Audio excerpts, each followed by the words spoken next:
오늘 하루도 말씀과 성령으로 충만한 이 하루 되시기를 간절히 축원합니다. 이사야 13장부터 또 23장까지는 열방에 대한 남유다를 중심으로 한 그 주변 국가에 대한 하나님의 심판을 말씀하고 있습니다. 근데 오늘 이사야 22장의 말씀은 그 중에서 예루살렘에 대한 심판을 말씀하고 있습니다. 그러니까 언뜻 보기에는 이게 자연스럽지가 않습니다. 그러니까 예루살렘으로 중심으로 지금까지는 이방에 대한 하나님의 심판을 말씀하고 있는데 오늘은 콕 집어 예루살렘에 대한 심판을 말씀하고 있는 거예요. 하지만 하나님께서 왜 배열을 했을까? 왜 이렇게 성경을 배치했을까? 여기에는 하나님의 다부진 의도가 있다는 거죠. 그 의도가 무엇일까요? 먼저는 하나님께서 남유다의 백성들이 의지했던 그 이방의 국가들을 먼저 심판하신 것입니다. 그러면서 하나님께 이렇게 말씀하시는 거예요. 너희들이 지금까지 의지했던 그 나라들이 있잖아. 사실 그 나라들이 너희들이 의지할 수 있는 나라들이 아니야. 너희들이 지금까지 기대했던 나라들이 있잖아. 그 나라들이 너희들이 기대할 수 있는 나라들이 아니야. 그러니까 이것을 먼저 주님이 말씀하시는 거예요. 그러면서 이제 뭐라고 말씀하는 겁니까? 지금까지 헛된 것을 의지하고 기대하고 있었던 너희들이 이제 깨달아야 돼. 이제 나에게 돌아와야 돼. 주님이 그것을 말씀하고 있는 거예요. 그것이 첫 번째 이유라면, 두 번째 이유가 있다면 그것이 이거예요. 너희들도 잊지 말라는 겁니다. 우리가 그렇지 않습니까? 이 사람 저 사람 이야기하다 보면 정작 본인을 잊어버리는 경우가 상당히 많습니다. 그러니까 우리가 남을 헌담하다 보면 누구를 잊어버리게 됩니까? 나를 잊어버리게 됩니다. 그러니까 이 사람은 저렇고 저 사람은 저렇고, 근데 여러분 아시지 않습니까? 그러니까 나의 허물을 보는 사람은 다른 사람들의 허물을 볼 수 있는 시간이 없는 거예요. 그러니까 나의 잘못을 늘 깨어있는 사람은 다른 사람의 잘못에 대해서 신경을 곤들세울 그 여유가 없는 거죠. 그러니까 지금 예루살렘에 대해서 그것을 말씀하고 있는 겁니다. 그러니까 나의 허물을, 너의 죄악을 보지 못하니, 그러니까 나의 죄악을 보지 못하는데 다른 사람들의 죄악을 볼 수 있는 시간이 있겠니? 그러니까 하나님께서 지금 그것을 콕 지어 말씀하고 있는 거예요. 우리가 신앙에 자꾸 텐션이 이렇게 늘어지게 되면 결국 우리가 우리를 보지 못하지 않습니까? 하나님께서 콕 집어 말씀하시는 거예요. 너를 봐야 된다. 이젠 너를 볼 시간이다. 다른 사람을 볼 시간이 아니고 너를 봐야 한다. 주님 그것을 말씀하고 있는 거예요. 근데 우리가 오늘 말씀에 주의 깊게 말씀을 보시면 한 가지 중요한 점을 발견할 수 있는데 그게 바로 1절 말씀이에요.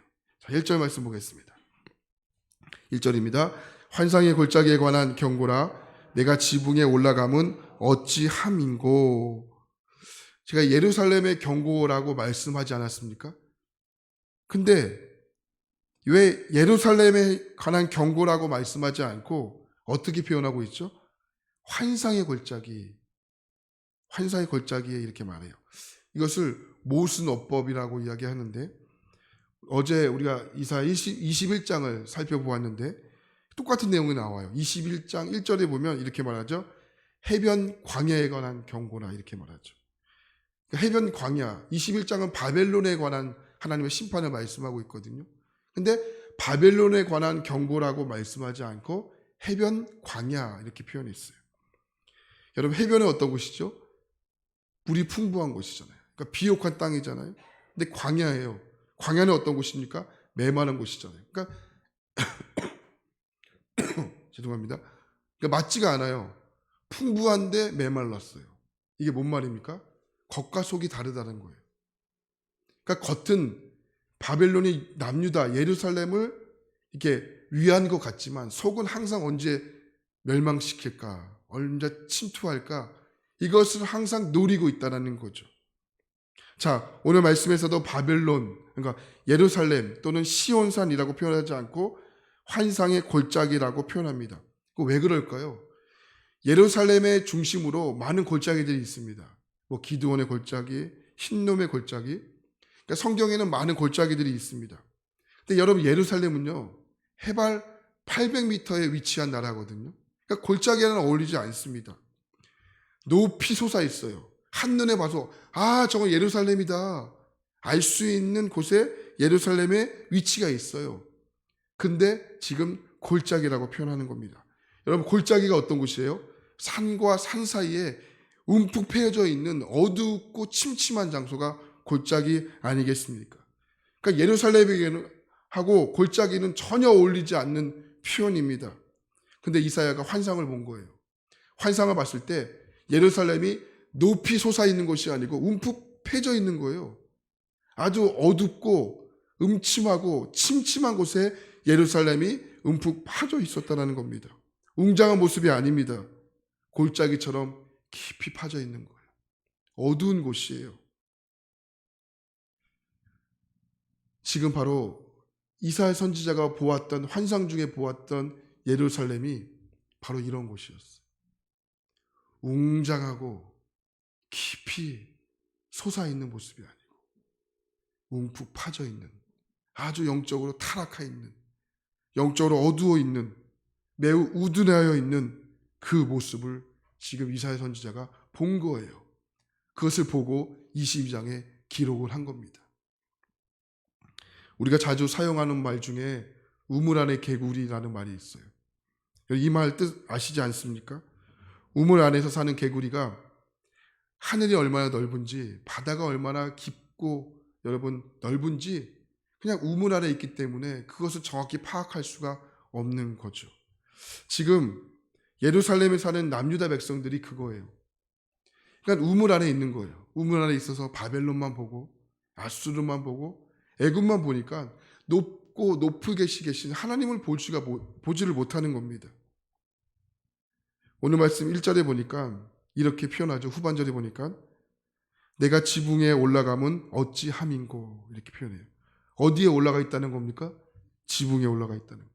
여러분, 이 당시의 지붕은 전통적인 우리나라의 지붕과는 좀 다릅니다.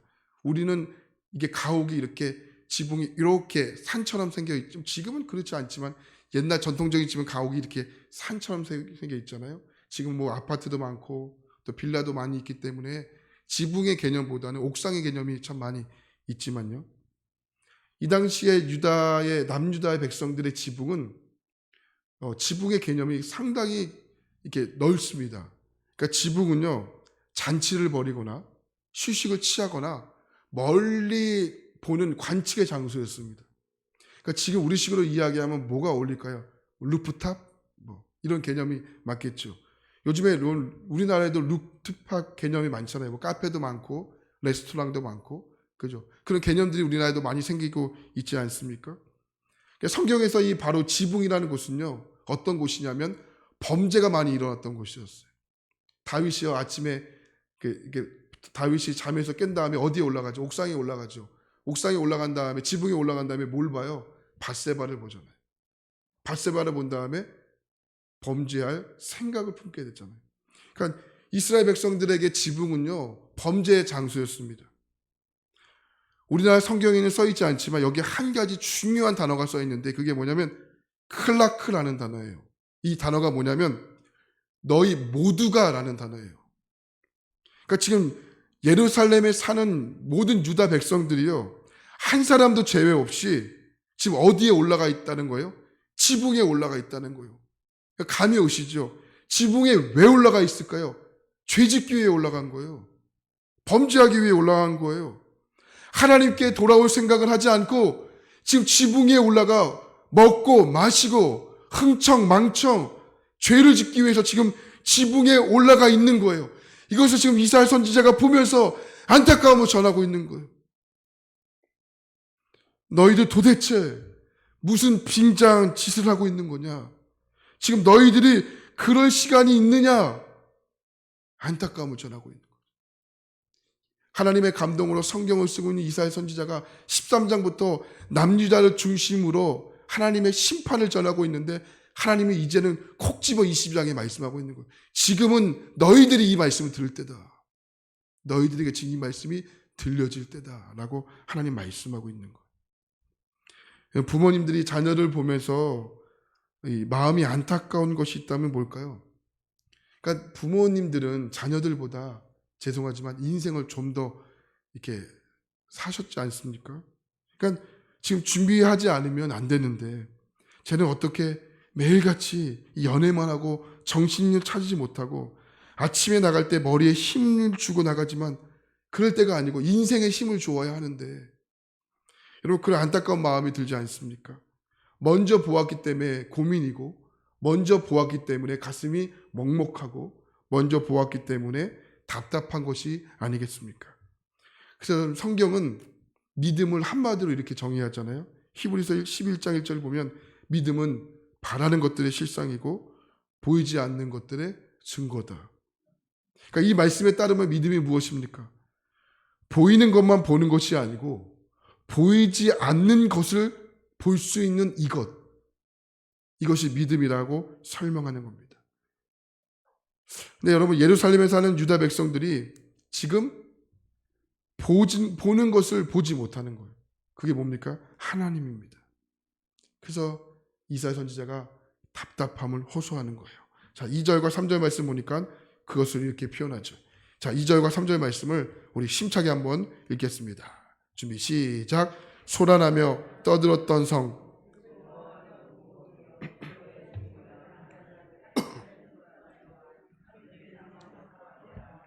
너희 관원들도 다 함께 도망하였다가 화를 벌이고 결박을 당하였고, 너희 멀리 도망한 자들도 발견되어 다 함께 결박을 당하였도다. 지금 죄로 말미암아 움푹 파여진 예루살렘을 본 거예요. 근데 또 하나 본 것이 뭡니까? 그 지붕에서 죄를 짓던 백성들이 다 함께 도망함을 보게 된 겁니다. 예루살렘이 앞으로 바벨론에 의해서 함락당하지 않습니까? 그러니까 그 멸망하는 것을 지금 말씀하고 있는 거예요. 많은 사람들이 죽임을 당하는데 어떻게 죽임을 당합니까? 칼이나 전쟁으로 죽임을 당하지 못하는 겁니다. 당연하죠. 남유다 백성들이 전쟁할 정신이 있겠습니까? 전쟁을 준비할 시간이 있겠습니까? 지붕 위에서 흥청망청 놀고 있는데 전쟁을 준비할 시간이 있겠습니까? 자료를 찾아보니까 바벨론이 예루살렘을 포위하는데, 그리고 남유다 백성들을 죽습니다. 근데 죽는데 칼로 죽이지 않습니다. 굶어 죽고 전염병을 퍼뜨려 죽게 됩니다. 근데 여러분 보니까 3절에 보니까 관원들이 등장하는데, 관원들이 누구냐면 중요한 일을 결정하는 결정권자, 치리자, 또 행정장관들을 이야기하는데, 그들이 어떻게 된다는 겁니까? 백성들을 보호하거나 또 백성들을 위해서 위하는 것이 아니고 그들이 먼저 도망간다는 거. 그들이 먼저. 대표적으로 그 남유다의 마지막 왕이었던 히드기야 왕 있지 않습니까? 히드기야 왕이 새벽에 예루살렘을 빠져나와 주랭랑을 칩니다. 도망을 가요. 백성들이 있는데도 불구하고 주랭랑을 칩니다. 근데 이 히드기야가 밤에 주랭랑을 치다가 여리고 평지에서 붙잡히게 됩니다. 근데 붙잡히는데 결박을 당하여 다시 포로로 잡혀오는데 그냥 잡혀오지 않아요. 어떻게 잡혀오냐면 두 눈이 뽑히고 손과 발이 묶여서 죄인처럼 끌고 오게 됩니다. 그것을 남유다의 백성들이 그 장면을 다 보게 되는 거예요. 그게 바로 2절과 3절의 말씀이라는 겁니다. 이것을 본 이사야 선지자의 마음이 이게 너무 애어오는 거예요. 애어오는 거예요. 그러면서 4절과 5절 말씀 보니까 나를 보지 마라. 네가 나를 그때 봐도 난 도와줄 수 없다. 그러니 지금 정신 차려라. 이렇게 말하는 겁니다.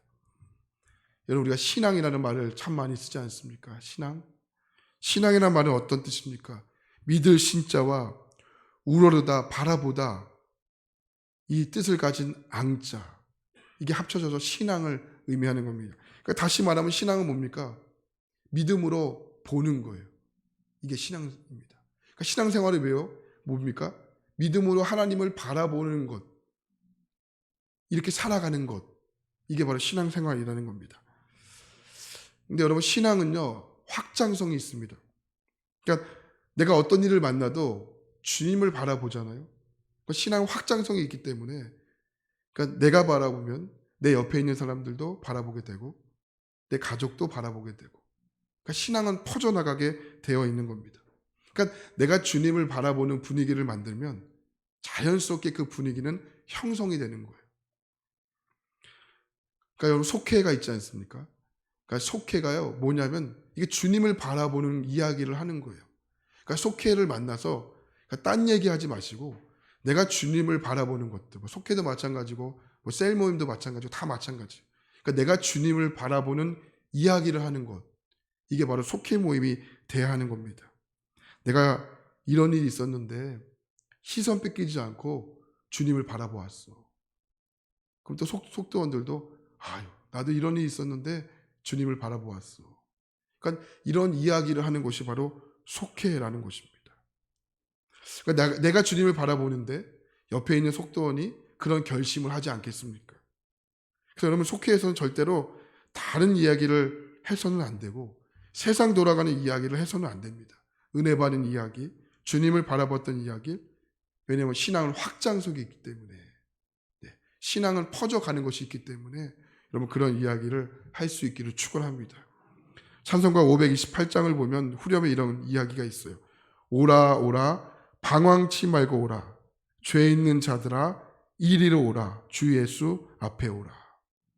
그러니까 이 찬양이요 나를 위해 불러야지 나는 상관없다고 여기고 부르면 우리도 지붕 위에 올라가 있는 남유다 백성들과 똑같이 되는 겁니다. 자, 오늘 말씀 13절과 14절 말씀 보니까 이런 말씀이 있어요. 너희가 기뻐하며 즐거워하여 소를 죽이고 양을 잡아 고기를 먹고 포도주를 마시면서 내일 죽으리니 먹고 마시자 하는도다. 만군의 여호와께서 친히 내 귀에 들려 이르시되 진실로 이 죄악은 너희가 죽기까지 용서하지 못하리라 하셨느니라. 주 만군의 여호와의 말씀이니라. 끝까지 회개하지 않습니다. 지붕 위에 올라가 기뻐하며 즐거워하며 죽이고 잡아 먹고 마시면서 내일 죽으리라. 먹고 마시자. 그러니까 위기가 와도 이런 분위기인 거예요. 여러분 마땅히 취해야 할 자세가 회개이죠. 통곡이죠. 애통이죠. 머리를 뜯는 거죠. 굵은 베옷을 입는 겁니다. 금식하는 겁니다. 여호와께 돌아오는 것입니다. 이것이 유일한 비결입니다. 신앙은 꼼수가 허용되지 않습니다. 우리가 하나님의 눈을 피할 재간이 있겠습니까? 저는 저와 여러분들이 우리 모두가 세상의 즐거움에 갇혀 하나님을 보지 못하는 우물 안에 사는 개구리가 되지 않기를 축복합니다. 바라볼 분을 정확히 바라보셔야 합니다. 바라보지 말아야 할 것은 쳐다도 보지 말아야 합니다. 이런 것이 여러분 순서가 바뀌지 않기를 축복합니다. 오늘 이 아침 함께 기도하실 때 이렇게 기도하시길 바랍니다. 주님, 제가 바라보아야 할 분을 바라보게 도와주십시오.